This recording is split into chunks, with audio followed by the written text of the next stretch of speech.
Today, we are going to work through a comprehensive algebra problem involving algebraic expressions.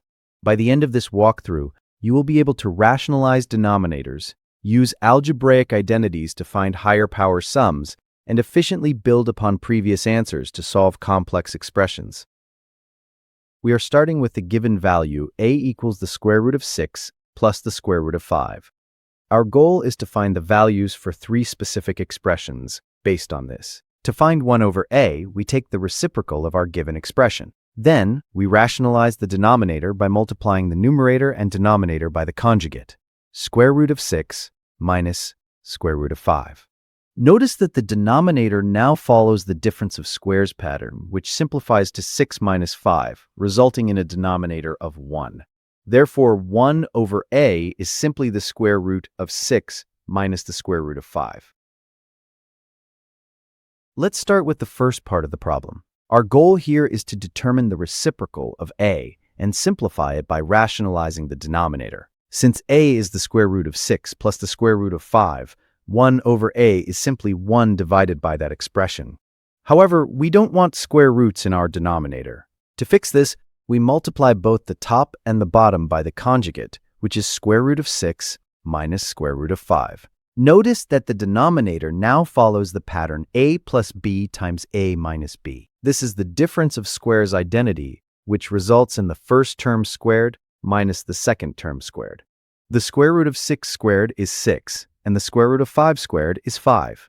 6 minus 5 is just 1. So the simplified value of 1 over a is the square root of 6 minus the square root of 5. This is a very clean result that will help us in the next steps.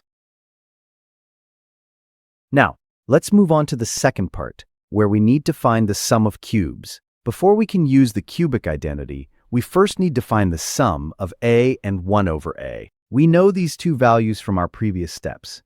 Let's add them together. Notice how the positive and negative square root of 5 cancel each other out, leaving us with 2 times the square root of 6. Now we apply the algebraic identity for the sum of cubes. In our case, x is a, and y is 1 over a. The middle term a times 1 over a simplifies to 1. Now we substitute our value of 2 root 6 into the equation. Let's calculate the cube of 2 root 6. 2 cubed is 8, and the square root of 6 cubed is 6 root 6. 48 root 6 minus 6 root 6 gives us a final value of 42 times the square root of 6. Finally, let's solve the third part of the problem. We need to find the value of a to the 6th plus 1 over a to the 6th. We can treat this as the square of the cubic term we just found.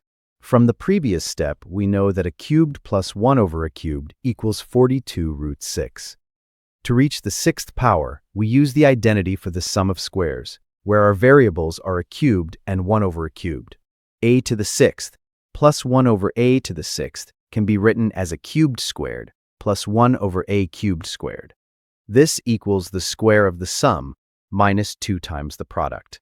The a cubed terms cancel out, leaving us with the square of our previous result, minus 2. Now we calculate 42 root 6 squared. This is 42 squared times 6.